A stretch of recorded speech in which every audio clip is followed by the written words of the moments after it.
యేసుక్రీస్తు వారి నామంలో అందరికీ వందనాలు. యూట్యూబ్‌లో ఇప్పుడు ఈ మొదటి వీడియో పెట్టబోతున్నాను. మీతో నా సాక్ష్యం పంచుకోబోతున్నాను.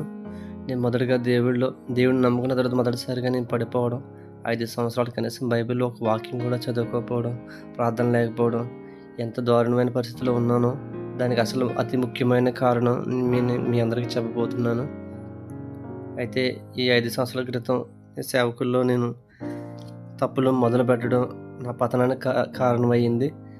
ఆ యొక్క క్రైస్తవ జీవితం పతనం అవ్వడానికి అతి ముఖ్యమైన కారణం దైవ సేవకుల్ని మనసులో దూషించుకోవడం, వారి యొక్క సేవని నేను అనుమానపడటం, ఈ విధంగా నా పతనం మొదలైందండి.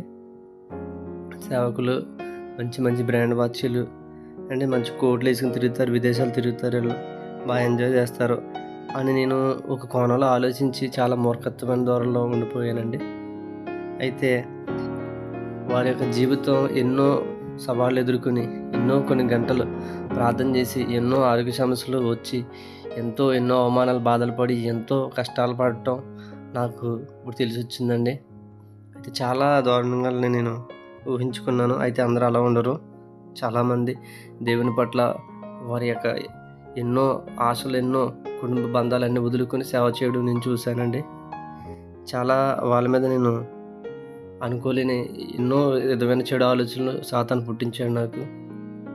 దయచేసి ఎవరైనా సరే నీ యూట్యూబ్ ఛానల్ పెట్టడానికి కూడా ఇదే కారణం. క్రైస్తవులు అయ్యుండి కూడా మనం తెలియకుండానే దేవుళ్ళో పడిపోతున్నామండి. దయచేసి ఈ తప్పు ఎవరు చేయొద్దని వీడియో పెడుతున్నాను నేను.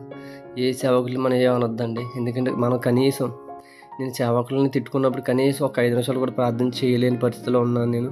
ఉండి కూడా సేవకుల్ని నేను దూషించడం జరిగింది.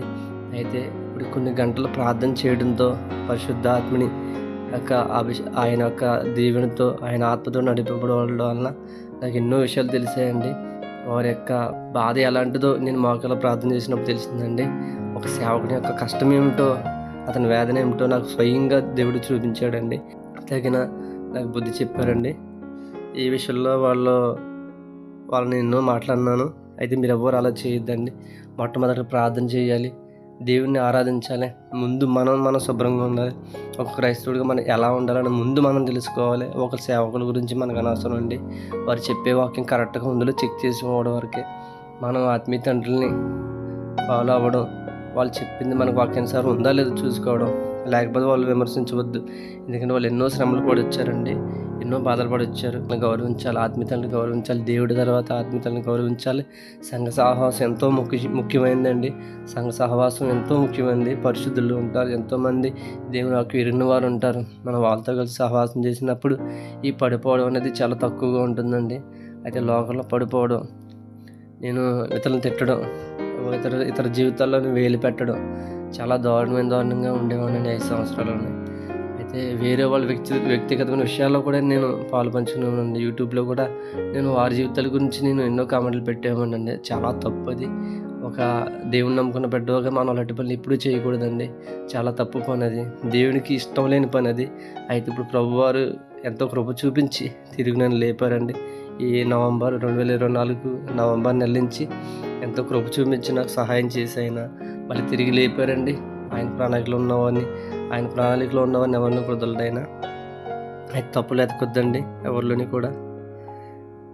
నేను తిరిగి ప్రార్థన చేయడం వల్ల వాళ్ళ యొక్క ఇబ్బందులు తెలిసి వచ్చాయి. ప్రతి ఒక్కరు కూడా ఇటువంటి సేవకుల్లో తప్పులు వెతకడం అనేది మానేయండి. నేను అందులో ఎంతో నలిగిపోయాను. నా జీవితకాలంలో దేవుని నమ్ముకున్న 8 ఏళ్ళలో 5 ఏళ్ళు పోయినాయి అంటే ఎంత దారుణమైన విషయం చూడండి. నేను యొక్క 4 నెలల్లోనే ఎంతో బలపడ్డాను నేను దేవుని మహాకృప వల్ల. దయచేసి మీరందరూ కూడా ఎవరిని దూషించొద్దండి. ప్రస్తుతానికి ప్రతి ఒక్కరూ కొత్త నిబంధన చదువుకొని దాని యొక్క ఫాలో అవ్వండి. దేవుడు రాకడైతే సమీపంలో ఉంది. ఇంకా నేను అనేక వీడియోలు చేయడానికి దేవుడు ఎంతో ప్రేరణ ఇస్తున్నాడు. కేవలం నాలాగా ఎవరూ నలిగిపోవద్దని. మీ యొక్క ఆత్మీయ తండ్రిని గౌరవించండి. యేసుక్రీస్తు వారు నమ్మండి. ఆయన చేసిన 3.5 ఏళ్ళ బోధే మనకు ఎంతో ముఖ్యము. ఆయన 3.5 ఏళ్ళ బోధ చేసి ఎంతో మనకి శక్తినిచ్చారు. ఆ బోధలు ఎంత మనకు అర్థం ఉంది. అది తెలుసుకోవాలండి. అది తెలుసుకుని అందరూ దేవుని మార్గంలో నడాలని, రాకడ సిద్ధపడాలని మీ అందరిని వేడుకుంటున్నాను. God bless you all.